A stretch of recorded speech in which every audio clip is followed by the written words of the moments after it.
Are you a high-performing parent, entrepreneur, or high achiever in pursuit of excellence? Welcome to The Nexus Podcast, a podcast custom tailored for families like ours, driven, affluent, and eager to lead extraordinary lives. From rockstar stay-at-home moms to high-producing CEOs, we choose to model success for everyone we are surrounded by. We prioritize health over sickness, embrace a vitalistic lifestyle, and seek to tap into the limitless potential that God has bestowed upon us. I'm Dr. Daniel Kimbley, your host, and on this podcast, we'll uncover the secrets to living a fulfilling and abundant life, where you and your loved ones can thrive physically, mentally, and spiritually. Together, we'll forge a path to greatness and unleash your God-given capabilities. Get ready to say yes to a life of true prosperity and well-being. This is The Nexus Podcast. What is up, Nexus fam? Welcome back to another episode of the podcast, and I just get so fired up to share these episodes with you. What I want to talk to you about this week is something that has come up quite a bit in my life, and so some of you know, some of you don't know, but for almost the last 300 days straight, I don't think it's been quite 300 days yet, I've been reading the Bible every single day, journaling about it. And so I started with some easy books, now I'm getting into a little bit more, I won't even say advanced, it's just different, and right now I happen to be in the book of Psalms, David basically wrote a series of Psalms to the Lord, and, praying for certain things and asking for certain things. And it's really about worship and it's really about music. And not the topic of the conversation is not to talk about worship necessarily, but there was a line that came up that I couldn't help but want to share with you guys, because I think it highlights something very important about the state that all of us want to operate in. The state that all of us want to operate in. And that state is this place of peace, right? And I sit down with people all the time and I ask them what their goals are. And a lot of times people tell me, well, I want to get out of pain, or I want this thing to go away, or I want this thing to go away. And I always ask the question, I'm like, hey, you got to give me something a little bit deeper, because the reality is like, we can get you out of pain, but if you just want to get out of pain, like, you could also go take Tylenol and that will effectively get you out of pain. You're going to have to do it every day. It's never going to correct the cause. And so like so many people, when I put it in that context, or I put it in that frame of reference, they're like, oh yeah, that totally makes sense.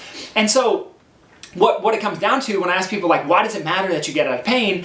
A lot of times three things come up. It's presence, it's productivity, and it's profit. And I would say the biggest one that I've seen recently is this idea of presence, or this idea of peace, this idea of peace of mind. I just want to have answers. Like, I literally just want to know like what's going on. And so I share this with you because as I'm reading Psalms, I read this line and it like just stuck with me. It literally is like imprinted on my heart. And so I want to share it with you. I will read it, and then I'm going to have a conversation about what this has to do with chiropractic and what we do inside of our office and what we can help people with. Even if they don't think that chiropractic could help with it, because we do a different brand, a different version of chiropractic than most people out there. And it's not good, bad, right, or wrong. It's just different. And it's why we get the results that we get. And so here is what this says. So this comes from Psalm 34. It's verse 12 through 14. And this is what he says. He says, so David's writing this. He says, "Who is the man who desires life and loves many days, that he may see good? Keep your tongue from evil and your lips from speaking deceit. Depart from evil and do good. Seek peace and pursue it." Seek peace and pursue it. Now, to me, this is such a powerful message, because so many people that I see walk into my office don't even realize that on a daily basis, they are not seeking peace. And they may not even know that they're not seeking peace. But what I know about the brain and what we know about neurophysiology and neurochemistry and neurophysiology and neuroscience is that when the body is seeking something, dopamine is primarily the neurotransmitter that's involved in doing that. Dopamine is responsible for the anticipation of a reward. It's not actually getting a reward, it's the anticipation of a reward. And so when we talk about dopamine, like, I think of this idea of like seeking peace, right? I'm seeking, or I'm speaking deceit, and I'm trying to depart from evil and I'm trying to do good. But so many people wake up every morning and the first thing they put into their head is the news, which is mostly fear-based and mostly going to trigger a stress response in our bodies in the first place. Most people wake up first thing in the morning and they start to scroll on Instagram and Facebook. And if you're scrolling on Instagram, the likelihood that you're seeing someone else's life and then seeing this, perfectly edited, perfectly cropped, perfectly colored photo that shows that, oh, my life, this person's life is better than mine, or they have something that I don't have, which also triggers a stress response. And then we can take that a step further where you start to have thoughts and like, this is all subconscious of, oh, maybe I'm not good enough. And so this idea of departing from evil and doing good, right? And seeking peace and actually pursuing it. So here's what's so interesting about this conversation. This is where we get into the chiropractic piece of the conversation. We know that in a stressed out state, okay, so when the brain releases stress hormones, cortisol, adrenaline, norepinephrine, the brain releases stress hormones, that's going to put our bodies on high alert. And it puts our bodies on high alert so that we can look for other things that are scary so we stay safe and protected. Think of PTSD, right? I'll give you the perfect example of this. It's like someone who goes to war and they come back with PTSD. Their brain has been so on high alert that they're literally looking for the next scary thing, even though they're home and in the safe environment. Our brains subconsciously work the same way, but think of like little mini micro traumas versus a big trauma being deployed overseas and being in like actual, armed warfare. And so it's like these little mini PTSDs that are happening all the time, and every time we have a stress, we're designed to fight or run away. The problem is most of the time we don't fight or run away from those stresses, and if we don't fight or run away from those stresses, the brain goes, you're not doing what I release hormones to do. You're not doing what I release cortisol, adrenaline, norepinephrine to do. So let me just keep dripping those into the system just to keep you on alert, just in case that thing shows up to attack you and you can stay safe and protected. Because if you need to fight or run away, I would rather be ready than have to release the hormones to get you ready again. And so this is a perfect example of what we see time and time again. And so what happens is those stress hormones actually turn off the front part of our brain. Our frontal cortex of our brain is responsible for our faith, our hope, our optimism. And so when people, literally I read this, when David wrote this, he's so smart, so intelligent, and he's just praising the Lord, worshiping to Him, having us consider to do the same thing. But within this, he's in a place where he understands that we have to seek peace and we have to pursue it. Peace doesn't passively come to anyone. We have to seek it out. So the reason that I sit down with people, and I'm going to share a case study with you in a second, the reason that I sit down with people and they say, I feel like nothing's together, I feel like I have nothing to stress out about, but I feel stressed all the time, and getting the kids from point A to point B and taking care of the husband and taking care of the household and doing all this stuff and working with my teams and working with taxes and my coaching business on the side and all this stuff, it just feels like the weight of the world and it feels like everything's going to collapse. The reality is because the person doesn't feel peace. But they don't feel peace because they're taking on all those things. They don't feel peace because the brain is literally telling them, don't feel peace. You need to be in fight or flight. Be on alert. Look for the next scary thing. There's nothing good right now. We need to get into battle. So if you wake up in the morning and you're looking on Instagram and you're looking on Facebook and you're watching the news, you're literally triggering stress responses for your brain to go, oh, we need to look for the scary stuff. We need to look for the scary stuff. This is not seeking peace. The interesting part about the front part of the brain is it's the part of the brain that's responsible for determining good versus bad and right versus wrong. It's the part of the brain that's responsible for logical and rational decision making. So if stress hormones turn that off, wouldn't it only make sense that we would make worse decisions? That it would be more difficult to seek out good?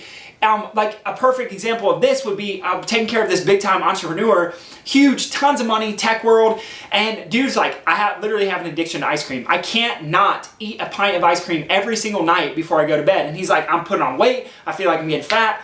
We start taking care of him, and literally within a couple of days, he comes back and he's like, haven't even craved ice cream at all, bro. How is this possible? I had such an addiction. His brain, because it was in a fight or flight state, couldn't even make the decision to do good, even though we knew what the right decision was. And when we wake up the brain, we literally change the physiology. And when we change physiology in the body, our body's not going to crave sugar in the same way. So there's a whole explanation, from a brain-based approach, of exactly how this works. Another one of our clients, I think this is so important to share with you. So yesterday was this person's third chiropractic adjustment. We sit down, and I always ask people in the beginning, I'm like, hey, what changes are you noticing? Two things came up. I had a conversation with my mom that I should have had 10 years ago but was never willing to have, and it completely changed my mom and I's relationship. The craziest part is that I didn't feel stressed out at all when I had that conversation. The other thing that happened is my spouse told me straight up that this is the first time that I've seen you peaceful, like your normal self, in a long time. How powerful is it that we're literally putting people back in the right part of their brain so that they can make good decisions, so that they can express peace. Even if they didn't necessarily feel it themselves, other people on the outside are noticing that they're literally expressing more peace. So when we say seek peace and pursue it and find it and do good, literally what you have to understand is that your brain will not allow you to seek peace if it is in a fight or flight state. You will look for scary things. You will look for threatening things. You will be on alert to talk about the negative things. This is why inside of our office, we don't let people talk about the news and the shooters and the crazy, scary stuff, because it fires up their stress response and it literally makes them look for more things that are scary. Part of what we train people into inside of our office is how to get the brain in a state where it's continually seeking peace. And this is why the guy can give up ice cream. This is why the person's spouse immediately notices, like, you're more peaceful, you're more calm, you haven't lost your cell phone. Oh my gosh, these things are so amazing. How is this happening? It's not because I'm a magical doctor. It's because it's exactly how God designed you to function in a stress response and out of a stress response. If you're in a stress response, you literally cannot do good. You are going to seek more evil. You literally cannot seek peace. You are going to seek stress and fear and anxiety and worry. And until we wake up the frontal cortex of your brain, which is responsible when it is strong for your faith, hope, and optimism, you will forever be seeking things outside of you that aren't bringing you what you actually want inside of your life. And so my friends, when I talk about this, right, this conversation of David in Psalms, again, he says, "Who is the man who desires life and loves many days, that he may see good?" Like, my question for you is, that you? It's like, do you desire life? Do you seek many days? Do you see good, or do you see negative? Keep your tongue from evil, your lips from speaking deceit. Depart evil and do good. Like, do good for yourself. Make good decisions for you and for your family. It starts with a healthy brain. Seek peace and pursue it. The best way I know of to seek peace and pursue it is to address the thing that God gave us that allows us to experience life in the first place, and that is our brain. We can't experience life without a brain. And so if we have negative experiences, or we feel like life is just out to get us, my conversation always goes back to the brain. So my friends, again, my question for you is this, is like, who is it? Are you sitting here? Are you seeking peace? Are you seeking life? Are you loving your days or not? And what's one step you can make today to start to seek a different level of peace, just like David told us in Psalm 34, 12 through 14. I love you. I appreciate you. I will come at you again next week. Peace.